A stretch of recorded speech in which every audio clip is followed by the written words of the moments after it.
भ्रष्ट अधिकारियों पर सीएम योगी सख्त। सीएम योगी के निशाने पर आ सकते हैं कई भ्रष्ट आईएएस। सूत्रों के हवाले से खबर, 2 पुलिस कप्तानों पर कार्रवाई के बाद निशाने पर अब कई जिलों के जिला अधिकारी। भ्रष्टाचार को लेकर घिरे डीएम पर भी जल्द सरकार एक्शन लेने वाली है। सूत्रों के हवाले से यह खबर आ रही है, जिलों में तैनात डीएम की रिपोर्ट तैयार की जा रही है और बहुत जल्द ही यह कार्रवाई हो भी सकती है। जिन डीएम्स के खिलाफ शिकायत है उन पर कार्रवाई होना तय भी माना जा रहा है। जांच के दायरे में आए आईएएस का बहुत जल्द तबादला किया जा सकता है। जिलों के डीएम और उनका फीडबैक लिया जा रहा है। सीएम के सचिव एसपी गोयल आम जनता के साथ ही जनप्रतिनिधियों की शिकायतों की भी जांच कर रहे हैं और उसी के आधार पर यह रिपोर्ट तैयार की जाएगी और उसी रिपोर्ट के आधार पर जल्द ही अब जिला अधिकारी भी नप सकते हैं। बड़े पैमाने पर उनके तबादले किए जा सकते हैं।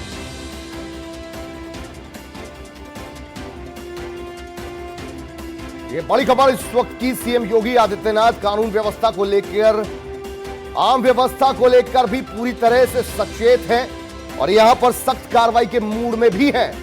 Crime control, law and order, इन सभी की परख कर रहे हैं सीएम योगी आदित्यनाथ। और यही वजह रही कि इससे पहले कुछ आईपीएस अधिकारियों को भी नपा गया और उनके तबादले किए गए। उन्नाव की बात की जाए, प्रयागराज के एसपी की बात की जाए, उनका निलंबन तक कर दिया गया और अब निशाने पर डीएम भी हैं, जिलाधिकारी भी हैं, जहां पर कानून की व्यवस्था, law and order, crime control और मुख्तलिफ चीजें, योजनाएं जो परवान नहीं चढ़ पा रही हैं, उन सभी को लेकर समीक्षा कर रहे हैं। एक रिपोर्ट तैयार की जा रही है और जनप्रतिनिधियों से भी जो फीडबैक मिल रहा है, जनता से भी जो आकलन हो रहा है, उसके मुताबिक अब जिला अधिकारी भी नापे जा सकते हैं बहुत जल्द।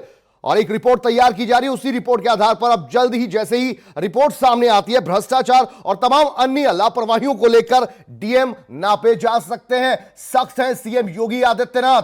जिले में तैनात डीएम की तैयार हो रही रिपोर्ट। सूत्रों के हवाले से यह बहुत बड़ी खबर। तो बहुत कुछ कड़े कदम लिए जा सकते हैं। आदित्य द्विवेदी हमारे साथ लखनऊ से हमारे संवाददाता लाइव जुड़ रहे हैं और ज्यादा जानकारी से लेते हैं। आदित्य, ये बताइए कि किन किन जिलों के जिलाधिकारी जल्द ही नप सकते हैं? देखिए, कुछ जिले ऐसे हैं प्रदेश में जिनसे लगातार शिकायतें मिल रही हैं। ये शिकायतें सिर्फ आम जनता ही नहीं कर रही है, बल्कि सरकार के जो जनप्रतिनिधि हैं, विधायक हैं, सांसद हैं, वो खुद शिकायत कर रहे हैं। उनका ये कहना है कि जिस हिसाब से कोरोना के समय पर जो सामग्री ली जा रही है, जो चीज़ें खरीद फरोख्त की जा रही है, उसमें बड़े घोटाले हो रहे हैं। पिछले दिनों ही 2 विधायकों ने इस तरह से लेटर सीधे सीधे एसीएस होम को भी दिए हुए थे।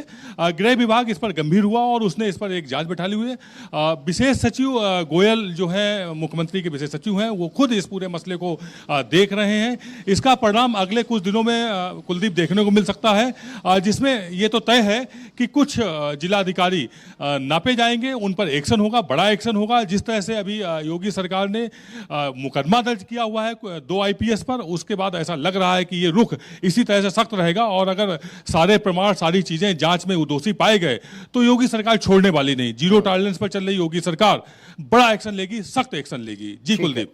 अच्छा, कौन कौन से अधिकारी शामिल हैं? कौन सी ऐसी टीम है जिसके जरिए इनका आकलन किया जा रहा है? और यह भी आपसे समझना चाहेंगे, आईपीएस तो नापे जा रहे हैं लॉ एंड ऑर्डर को लेकर, क्राइम कंट्रोल को लेकर, क्या उन्हीं जिलों के जिला अधिकारी भी लॉ एंड ऑर्डर और क्राइम कंट्रोल को लेकर नापे जा सकते हैं?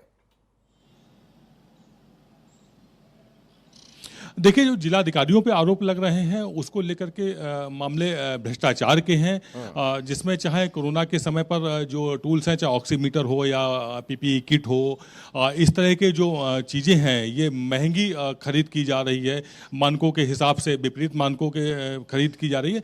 ये मायने रखते हैं इस तरह की जो आरोप लग रहे हैं उस पर। विपक्ष तो घेर ही रहा है, लेकिन जब योगी सरकार के ही जनप्रतिनिधि आरोप लगा रहे हैं, लेटर लिख रहे हैं, तो उस पर योगी सरकार ने गंभीरता दिखाई हुई है और उसके लिए गृह विभाग को निर्देश दिए गए हैं। गृह विभाग के बाद विशेष सचिव एसपी गोयल हैं, वो इस पूरे मामले में पड़ताल कर रहे हैं और खुद ही निगरानी रख रहे हैं, यानी कि कहीं कोई चूक ना होने पाए। बेहद गंभीरता और संजीदगी के साथ उस पर जांच चल रही है और इसमें कुछ चिन्हित किए गए हैं जिलाधिकारी, जिनकी मामूली गलतियां होंगी, तय बात है उनको साइडलाइन किया जाएगा, लेकिन जो इन्वॉल्व होंगे और पूरी तरह से ये प्रमाणित हो जाएगा कि नहीं, अगर ये सजग होते और ये गंभीरता के साथ सब कुछ कर रहे होते तो ये गड़बड़ियां ना होती, भ्रष्टाचार ना होता। उन पर तय बात है कि बड़ी गाज गिरेगी। ठीक है। जी कुलदीप। अच्छा, इस कार्रवाई के साथ योगी आदित्यनाथ क्या दो मकसद साध सकते हैं? क्योंकि आपने कहा कि कोविड-19 के चलते जो भ्रष्टाचारी हुई है उपकरणों को लेकर भी फिलहाल उस पर कार्रवाई की जा सकती है, लेकिन कोरोना काल से पहले भी योगी सरकार के कई विधायकों की यह शिकायत थी कि अधिकारी उनकी नहीं सुनते, खासतौर पर डीएम जो है उनको योजनाओं में उनसे चर्चा नहीं करते। ये बातें पहले भी उठती रही और इसकी मुखालफत भी विधायक लोग सत्ताधारी पार्टी के योगी आदित्यनाथ से करते रहे। जी हाँ, ये तो काफ़ी पुराना मसला है और एक ये बड़ी समस्या है कि लगभग अगर हम देखें 75 जिलों में से उत्तर प्रदेश के तो अधिकांश जिलों के जो जनप्रतिनिधि हैं वो लगातार शिकायत करते आए हैं कि जिलाधिकारी उनकी नहीं सुनते हैं, कप्तान उनकी नहीं सुनते हैं। उस पर भी पिछले ही दिनों टीम 11 की बैठक हुई थी, उस पर योगी ने बिल्कुल सख्त निर्देश दिए हुए थे कि जनप्रतिनिधियों का सम्मान किया जाए और अगर वो किसी जायज़ जुनून बात को लेकर के आते हैं तो उस पर सुनवाई की जाए और उसको बेहद गंभीरता के साथ उसको देखा जाए और निर्णय लिया जाए। लेकिन तमाम ऐसे प्रमाण हैं जिसमें विधायक आरोप लगा रहे हैं कि उसको उनको थाना अध्यक्ष ने मारा है, उनके कपड़े फाड़ दिए। पिछले दिनों अलीगढ़ का ही मामला इस तरह का सामने आया हुआ था। तो इसमें कहीं ना कहीं सरकार की फर्जियत हो रही थी लगातार और अधिकारी थे सुधरने का नाम नहीं ले रहे हैं। और जो जनप्रतिनिधि हैं उनकी भी एक समस्या है कि आम जनता के बीच में उनको जो फेस करना होता है और चुनाव भी नजदीक है, तो ऐसे में वो आम जनता के बीच में कैसे फेस करें, तो उनकी जो पीड़ा है वो भी जायज है, ये भी मायने रखती है। लेकिन अभी जो योगी सरकार एक्शन लेने जा रही है वो भ्रष्टाचार का मुद्दा है, जिसमें प्रमाण मिलेंगे तो वो जिलाधिकारी नापे जाएंगे, वो बचेंगे नहीं। तो भ्रष्ट अधिकारियों पर कार्रवाई होगी और उसके साथ साथ विधायकों में विश्वास बहाली भी इसके साथ हो जाएगी। बहुत शुक्रिया आदित्य द्विवेदी